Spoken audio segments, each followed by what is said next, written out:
완벽한 연기의 시작. 어머니, 오늘 컨디션은 어떠세요?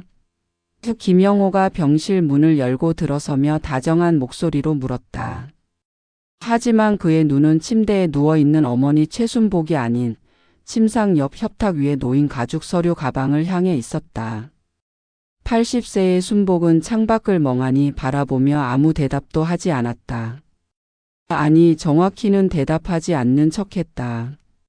어머니가 요즘 많이 안 좋아지신 것 같아요. 영호의 아내 박미선이 남편 뒤에서 속삭였다. 그녀는 명품 핸드백을 꼭 끌어안고 있었고 손목에는 최신 명품 시계가 반짝였다. 병원비도 만만치 않은데 어머니 상태가 이러시니.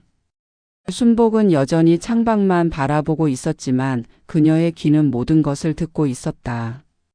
며느리가 입고 있는 옷 한 벌의 가격이 자신의 한 달 생활비보다 비싸다는 것도, 그들이 자신을 대화의 주제로 삼으며 마치 물건처럼 취급한다는 것도 모두 알고 있었다. 아가. 순복이 갑자기 나직한 목소리로 말했다. 우리 아들. 참 착해. 그녀의 목소리는 힘없고 떨렸다. 마치 기억이 뒤섞인 치매 환자처럼.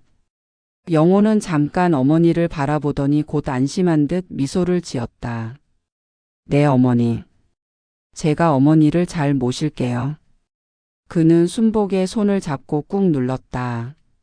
하지만 그 손길에는 따뜻함이 없었다. 오히려 빨리 끝내고 싶어하는 조급함만이 느껴졌다. 메이플 요양원은 대도시 외곽에 위치한 고급 요양시설이었다.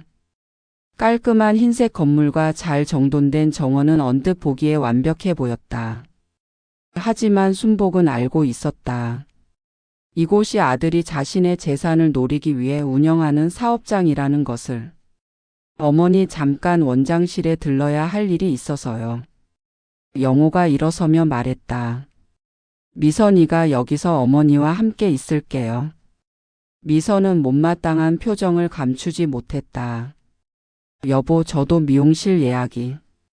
그러나 남편의 날카로운 눈빛을 받고는 입을 다물었다. 영호가 나간 후 미선은 스마트폰을 꺼내 SNS를 확인하기 시작했다. 순복을 돌보는 신용도 하지 않았다.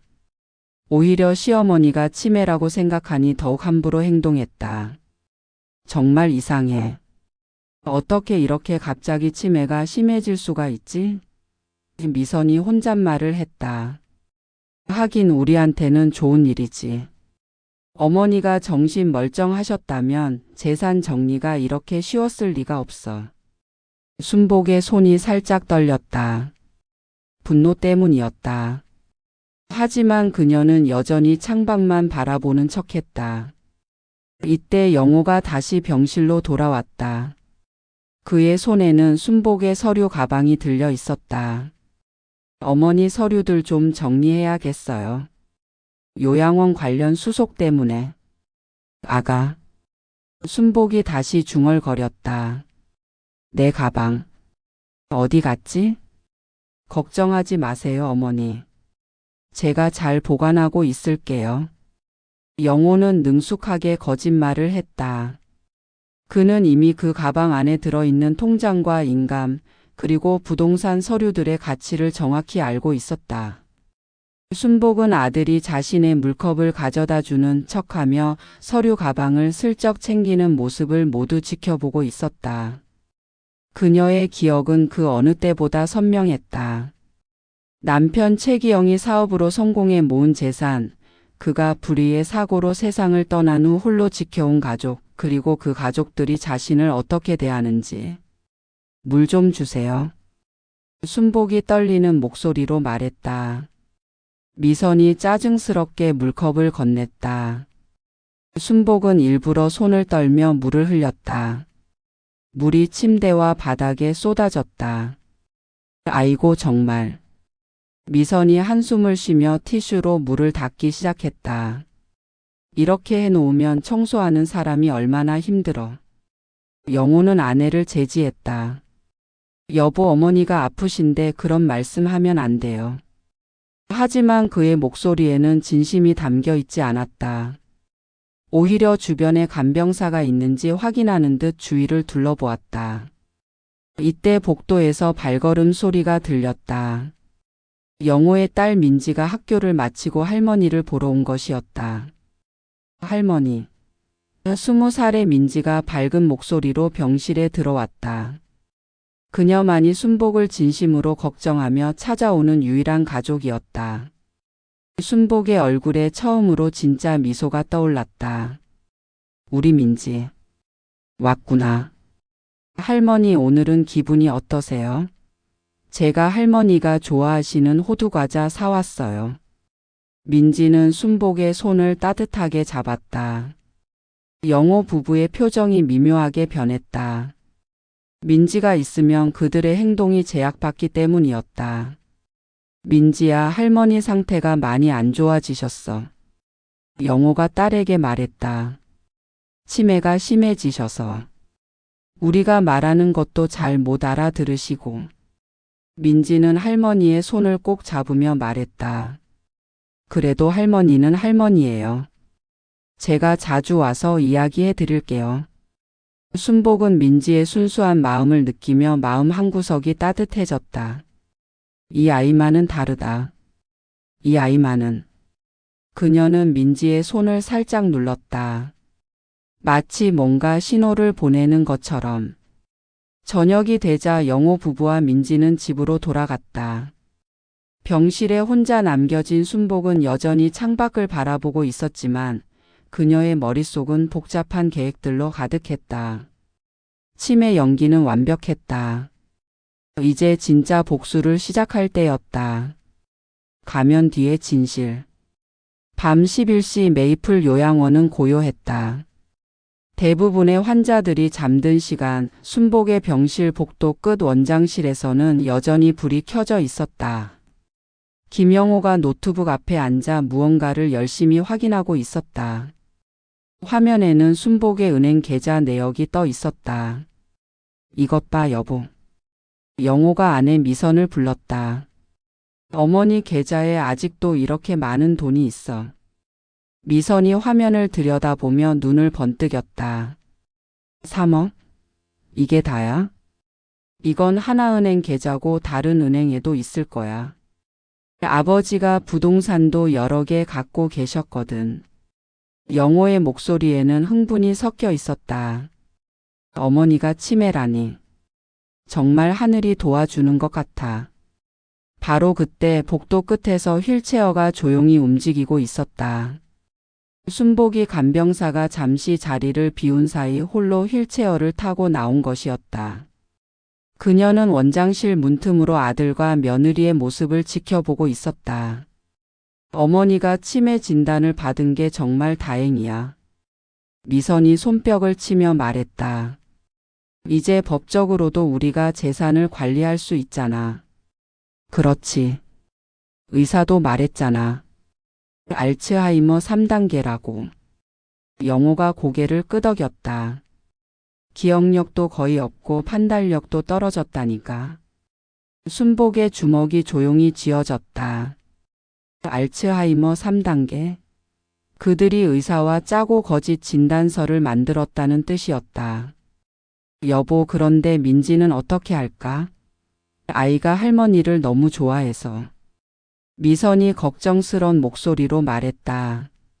민지는 아직 어려. 이런 현실을 몰라.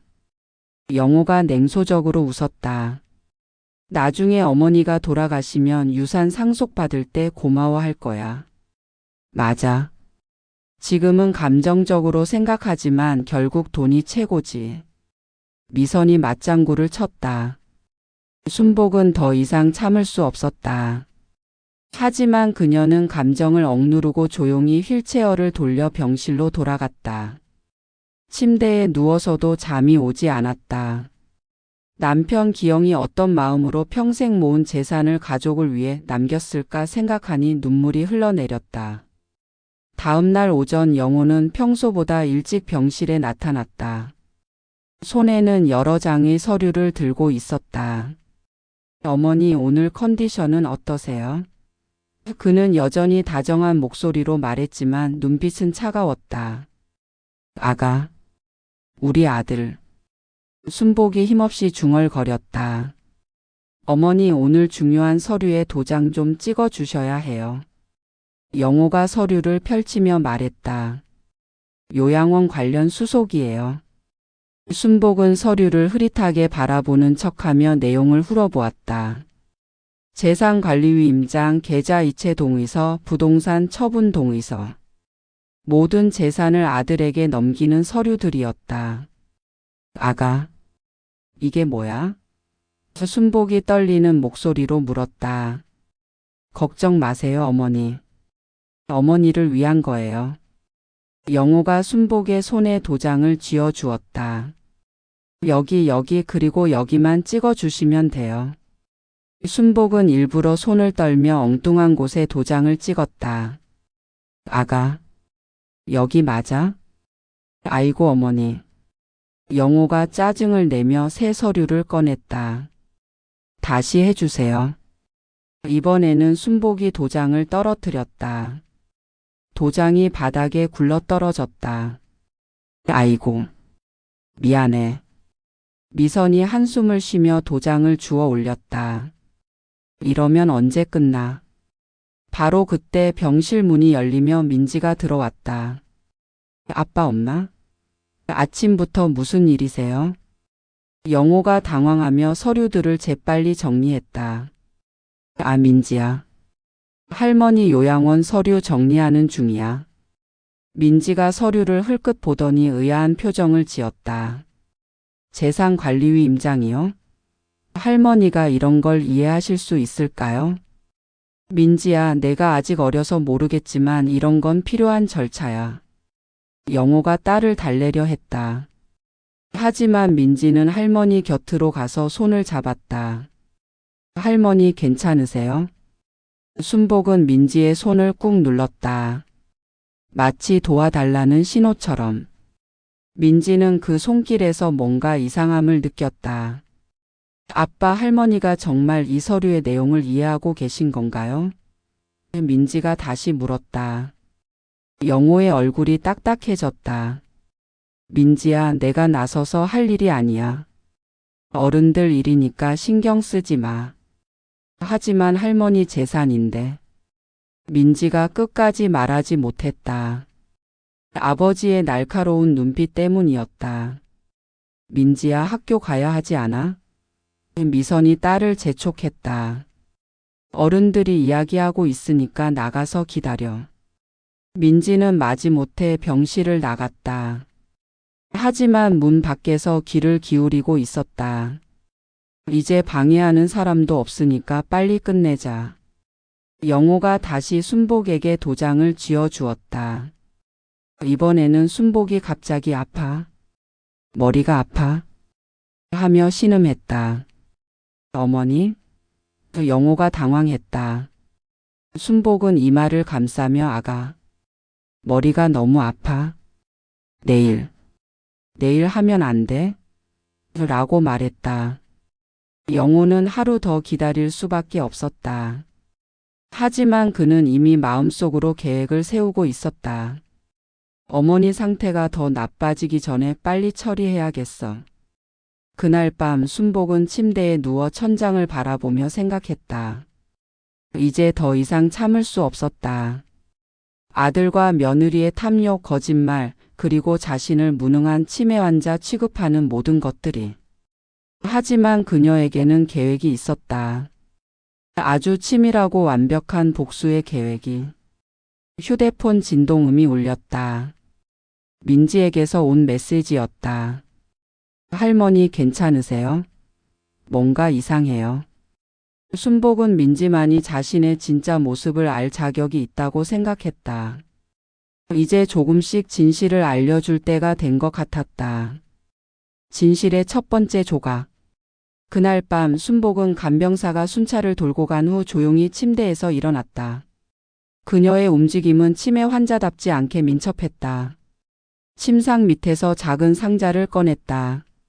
남편 기영이 생전에 만들어둔 비밀 금고였다. 상자 안에는 USB 녹음기 그리고 두꺼운 봉투가 들어 있었다. 여보, 당신이 예견한 일이 정말 일어나고 있어. 순복이 남편의 사진을 바라보며 속삭였다. 기영은 생전에 항상 말했었다. 순복아, 내가 죽으면 아이들이 변할 거야. 그때를 위해 준비해 두자. 다음 날 오후 민지가 학교를 마치고 병실을 찾았다. 평소보다 일찍 온 것이었다. 부모님이 없는 시간을 노린 것 같았다. 할머니. 민지가 문을 살짝 닫고 할머니 곁으로 다가왔다. 어제부터 계속 신경이 쓰여요.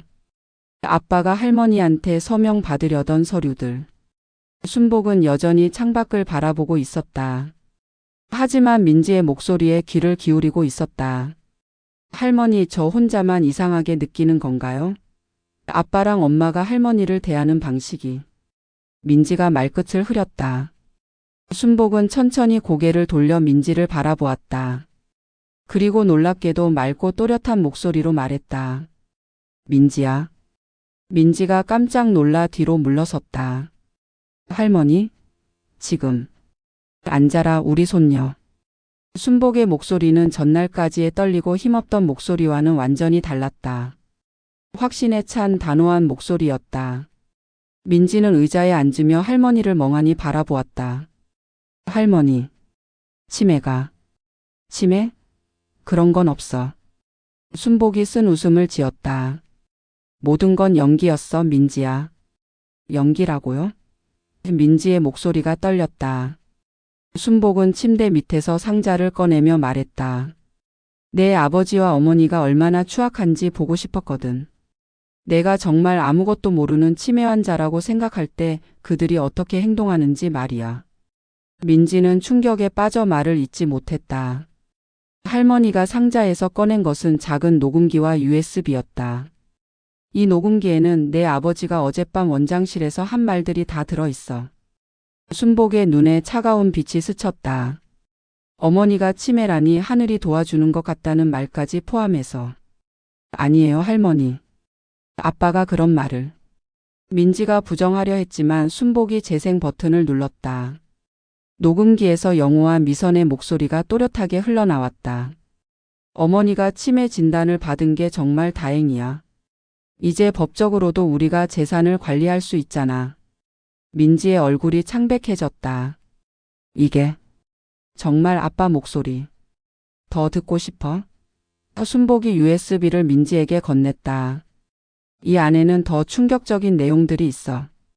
내 아버지가 의사와 짜고 거짓 진단서를 만든 증거들, 내 계좌에서 돈을 빼돌린 기록들, 그리고 순복이 잠시 말을 멈췄다가 계속했다. 내 할아버지가 남긴 회사를 팔아치우려는 계획까지. 할아버지 회사요? 민지의 목소리가 더욱 떨렸다. 그건 할아버지가 평생을 바쳐 일군 회사인데. 그래. 기영종합건설. 내 할아버지가 맨손으로 시작해서 중견기업으로 키운 회사야. 순복의 목소리에 슬픔이 섞였다. 하지만 내 아버지는 그 회사를 외국 업체에 팔아서 단숨에 큰 돈을 벌려고 해. 민지는 머리를 감싸쥐며 중얼거렸다. 이럴 수가. 아빠가 정말 그런 사람이었다니. 민지야. 순복이 손녀의 손을 잡았다. 내가 유일한 희망이야. 이 가족에서 아직도 양심이 남아있는 사람은 너뿐이거든. 할머니, 그럼 지금까지 모든 게. 맞아. 물 흘리는 것도 도장 엉뚱한 곳에 찍는 것도 머리 아프다고 하는 것도. 모두 연기였어. 순복이 민지의 눈을 똑바로 바라보며 말했다. 하지만 이제는 진짜 복수를 시작할 거야. 민지는 혼란스러웠다. 복수라니. 그게 뭔 뜻이에요? 내 아버지와 어머니가 나한테 한 모든 일들을 세상에 알릴 거야. 순복의 목소리가 단호했다. 그리고 내 할아버지의 유산을 제자리에 돌려놓을 거고. 바로 그때 복도에서 발소리가 들렸다. 영호가 오고 있었다. 민지야, 빨리. 순복이 급하게 USB를 민지 손에 쥐어주었다. 이걸 안전한 곳에 숨겨둬. 그리고 절대로 내 부모한테는 오늘 일을 말하지 마. 민지는 USB를 주머니에 넣으며 물었다. 할머니, 제가 뭘 도와드릴까요? 일단은 아무것도 하지 마. 평소처럼 행동해. 순복이 다시 멍한 표정으로 돌아가며 말했다. 때가 되면 내가 알려줄 거야. 영호가 병실 문을 열고 들어왔다. 민지야, 벌써 왔구나. 어머니 상태는 어때? 민지는 평소보다 어색한 목소리로 대답했다. 네, 할머니께서는 평소와 비슷하세요. 순복은 다시 창밖을 멍하니 바라보며 중얼거렸다. 아가, 우리 민지. 참 착해. 영호는 의심 없이 딸의 머리를 쓰다듬었다. 그래, 할머니를 잘 돌봐드려라. 아빠가 잠깐 어머니와 중요한 이야기 좀 할게. 민지는 마음이 복잡했지만 평정심을 유지하려 애썼다. 네, 그럼 저는 먼저 가볼게요. 민지가 나간 후 영호는 다시 서류를 꺼냈다. 어머니, 어제 못 끝낸 서류 정리 계속해야겠어요. 하지만 순복은 또다시 머리가 아파. 라며 서명을 미루었다. 영호는 점점 초조해했다. 그날 밤 민지는 자신의 방에서 할머니가 준 USB를 컴퓨터에 꽂았다. 화면에 나타난 내용들을 보며 그녀는 경악했다. 아버지의 계좌 이체 내역, 거짓 의료 진단서 작성 의뢰서, 회사 매각 계약서 초안. 모든 것이 증거였다. 민지는 그날 밤 한잠도 자지 못했다. 존경했던 아버지의 진짜 모습을 알게 된 충격, 그리고 할머니가 지금까지 얼마나 고통받았을지에 대한 죄책감 때문이었다. 다음 날 아침 민지는 할머니를 찾아갔다. 순복은 여전히 치매 환자 연기를 하고 있었지만 민지가 오자 눈빛만으로 신호를 주고받았다. 할머니. 민지가 작은 목소리로 말했다. 저 도울 수 있는 일이 있다면 뭐든 하겠어요. 순복은 민지의 손을 꽉 잡으며 속삭였다. 고마워 민지야. 이제 진짜 마지막 막이 시작될 거야. 가면이 벗겨지는 순간. 일주일 후 순복은 민지에게 특별한 부탁을 했다. 민지야, 내 아버지한테 말해봐. 내가 좀 좋아진 것 같다고. 가족들과 함께 이야기하고 싶다고. 민지는 의아했지만 할머니의 말대로 했다. 영호는 이 소식을 들으며 속으로 쾌재를 불렀다. 드디어 어머니가 정신을 차리시는군. 이번 기회에 서류를 다 처리해야겠어. 그날 오후 영호 가족 모두가 병실에 모였다. 영호와 미선은 서류 뭉치를 들고 왔고 민지는 긴장한 표정으로 할머니 곁에 앉았다. 어머니, 오늘 컨디션이 좋아 보이세요. 영호가 환한 미소를 지으며 말했다. 그동안 못 끝낸 중요한 서류들 정리해야 해요. 순복은 평소보다 조금 더 또렷한 목소리로 말했다. 아가, 내가 뭘 해야 하지? 간단해요, 어머니. 여기 도장만 찍어주시면 돼요. 미선이 재촉했다. 그녀는 새로 산 명품 가방을 자랑하듯 눈에 띄는 곳에 놓아두었다. 순복은 서류를 들여다보는 척하며 내용을 확인했다. 재산관리위 임장, 은행계좌 통합관리 동의서, 기영종합건설 지분 양도 동의서. 모든 재산을 아들에게 넘기는 서류들이 완벽하게 준비되어 있었다. 아가, 이게 뭐야? 글씨가 잘 안 보여. 순복이 떨리는 목소리로 말했다. 걱정 마세요, 어머니. 영호가 도장을 순복의 손에 쥐어주며 말했다. 어머니 재산을 제가 잘 관리해 드리겠다는 서류예요. 순복은 도장을 들고 있으면서도 망설이는 듯 했다. 민지야, 이게 맞는 거니? 민지는 할머니와 눈을 마주치며 작게 고개를 저었다. 하지만 부모들 앞에서는 할머니가 원하시는 대로 하세요라고 말했다. 바로 그때 순복이 갑자기 도장을 떨어뜨렸다. 도장이 바닥에 떨어지는 소리가 병실에 울렸다. 아이고 또. 미선이 짜증을 내며 도장을 주우려 했다. 그런데 순복이 갑자기 미선의 손목을 잡았다. 잠깐. 미선이 놀라며 순복을 바라봤다. 순복의 눈빛이 달라져 있었다. 흐릿하고 멍하던 눈이 아니라 날카롭고 차가운 눈빛이었다. 어머니? 영호가 당황했다. 순복은 천천히 일어났다. 치매 환자답지 않게 고든 자세로. 그리고 지금까지 들어본 적 없는 단호한 목소리로 말했다. 이제 그만하자. 병실의 공기가 얼어붙었다. 영호와 미선은 서로를 바라보며 무슨 일인지 이해하지 못했다. 어머니, 뭐라고 하신 거예요? 영호가 떨리는 목소리로 물었다. 순복은 침대 밑에서 녹음기를 꺼냈다. 이제 그만 연기하자는 말이야, 김영호. 영호의 얼굴이 창백해졌다. 연기라니요? 어머니가 무슨 치매? 그런 건 없었어. 순복이 녹음기 재생 버튼을 눌렀다. 곧이어 영호와 미선의 목소리가 또렷하게 흘러나왔다. 어머니가 치매 진단을 받은 게 정말 다행이야. 이제 법적으로도 우리가 재산을 관리할 수 있잖아. 맞아. 어머니가 치매라니. 이렇게 편할 수가. 미선이 녹음기를 보며 얼굴이 하얗게 질렸다. 이게 뭐예요? 너희들이 지난주에 원장실에서 한 말들이야. 순복의 목소리는 얼음장처럼 차갑다. 내가 치매에 걸려서 아무것도 모른다고 생각하며 한 모든 말들 말이야. 영호는 뒤로 물러서며 말했다. 어머니, 그게 아니라. 아니라고? 순복이 비웃었다. 그럼 이것도 설명해봐. 그녀는 또 다른 녹음 파일을 재생했다. 의사도 말했잖아. 알츠하이머 3단계라고. 기억력도 거의 없고 판단력도 떨어졌다니까. 거짓 진단서 말이지? 순복이 서류 봉투를 흔들며 말했다. 이 안에 내가 의사한테 돈 주고 거짓 진단서 작성을 의뢰한 증거가 다 있어. 영호는 더 이상 변명할 수 없었다. 어머니, 저희가 뭐? 나를 위해서? 순복의 목소리가 높아졌다. 3억 원 넘는 내 계좌에서 돈을 빼돌린 것도 나를 위해서? 내 아버지가 평생을 바쳐 일군 회사를 팔아치우려는 것도 나를 위해서? 미선이 울먹이며 말했다.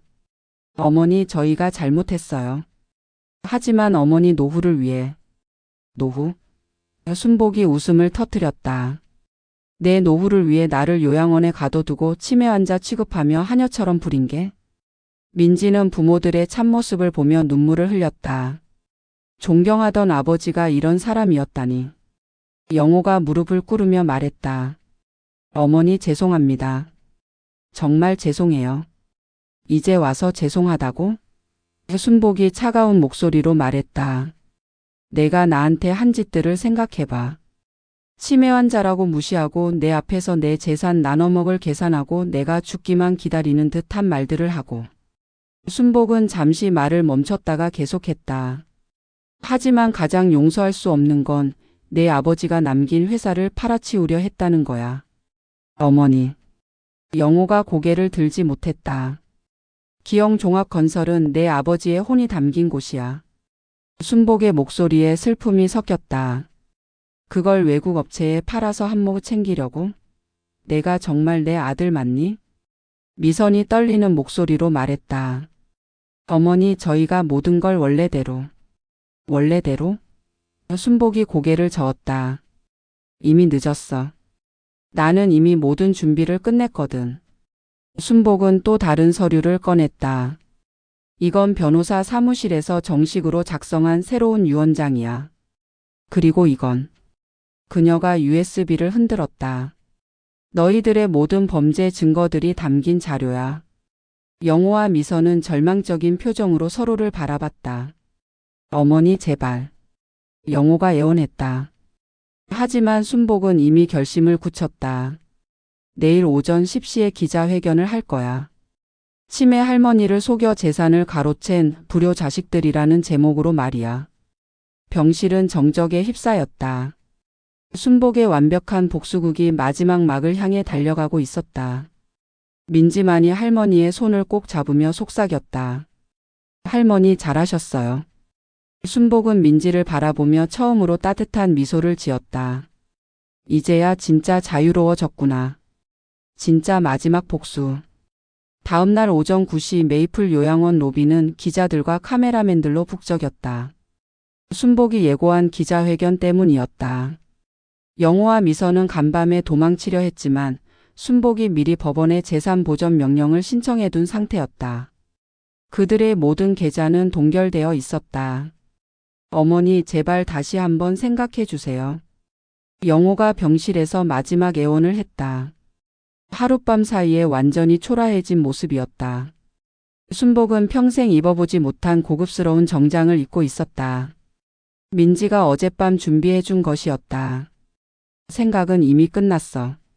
30년 동안 충분히 생각했거든. 30년이요? 미선이 떨리는 목소리로 물었다. 내 아버지가 죽은 후부터야. 순복의 눈에 차가운 빛이 서렸다. 그때부터 너희가 어떻게 변할지 다 알고 있었어. 기영이가 살아생전에 늘 걱정하던 부분이었거든. 순복은 남편의 사진을 꺼내며 계속했다. 여보가 말했어. 순복아, 내가 죽으면 영호가 변할 거야. 그때를 위해 모든 걸 기록해 두자고. 영호는 그제서야 깨달았다. 아버지가 미리 알고 계셨다는 말씀이세요? 그래. 내가 어렸을 때부터 돈에 대한 욕심이 얼마나 컸는지 내 아버지가 모를 리 있겠니? 순복이 쓰디쓴 웃음을 지었다. 그래서 유언장도 2개를 만들어 뒀어. 하나는 너희가 아는 것, 그리고 하나는. 순복이 새로운 서류를 꺼냈다. 진짜 유언장. 내가 만약 어머니를 제대로 모시지 않거나 재산을 탐낼 경우를 대비한 비상 유언장이야. 미선이 그 서류를 보며 경악했다. 이건 모든 재산이 민지 앞으로. 맞아. 순복이 고개를 끄덕였다. 내 할아버지는 민지만이 진짜 가족의 가치를 아는 아이라고 생각하셨거든. 바로 그때 민지가 병실로 들어왔다. 할머니, 준비 다 되셨어요? 순복은 민지의 손을 잡으며 일어났다. 그래, 이제 진짜 마지막이야. 기자회견장으로 향하는 복도에서 영호가 마지막으로 어머니의 옷자락을 잡았다. 어머니, 정말 이래야 하나요? 우리도 어머니 자식인데. 순복이 멈춰서서 돌아봤다. 자식? 자식이 어머니한테 이런 짓을 하나? 어머니. 영호의 목소리에 눈물이 섞였다. 너무 늦었어, 영호야. 순복이 고개를 저었다. 내가 진짜로 후회한다면 이제라도 사람답게 살아봐. 그게 내가 줄 수 있는 마지막 기회야. 기자회견장에 들어서자 수십 개의 카메라 플래시가 터졌다. 순복은 당당하게 단상에 올랐다. 안녕하세요. 저는 80세 최순복입니다. 순복의 목소리는 놀랍도록 또렷했다. 여러분들은 아마 제가 치매 환자라고 알고 계실 텐데요. 하지만 그건 사실이 아닙니다. 기자들 사이에서 웅성거림이 일어났다. 지난 6개월 동안 저는 치매 환자 연기를 했습니다. 제 가족들이 어떤 사람들인지 정확히 알아보기 위해서요. 한 기자가 손을 들었다. 그럼 의료 진단서는 어떻게? 제 아들이 의사와 짜고 거짓 진단서를 만들었습니다. 순복이 서류를 들어 보였다. 모든 증거가 여기 있습니다. 또 다른 기자가 물었다. 그렇게 하신 이유가 뭔가요? 순복은 잠깐 눈을 감았다가 말했다.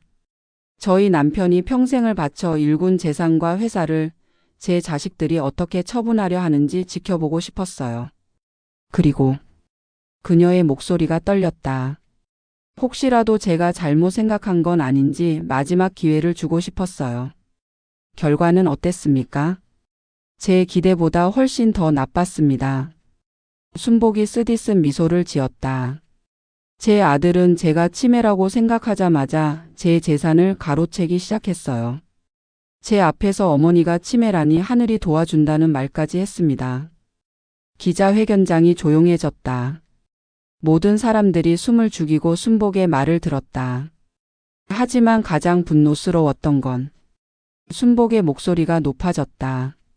제 남편이 맨손으로 일군 기영종합건설을 외국 업체에 팔아치우려 했다는 겁니다. 돈 때문에 말이에요. 한 기자가 물었다. 그럼 이제 어떻게 하실 건가요? 순복은 민지를 바라보며 말했다. 모든 재산은 제 손녀 민지에게 물려줄 예정입니다. 그 아이만이 진짜 가족의 의미를 알고 있거든요. 아드님에게 하고 싶은 말씀이 있다면? 순복은 카메라를 똑바로 바라보며 말했다. 영호야, 내가 정말 내 아들이라면 이제라도 사람답게 살아라. 돈보다 소중한 게 뭔지 깨달았으면 좋겠어. 그게 내 아버지의 마지막 소원이기도 하고. 기자회견이 끝나고 순복은 민지와 함께 요양원을 떠났다. 그들이 향한 곳은 기영이 생전에 살던 옛집이었다. 할머니 후회 안 하세요? 민지가 물었다. 순복은 남편의 사진을 바라보며 대답했다. 아니야.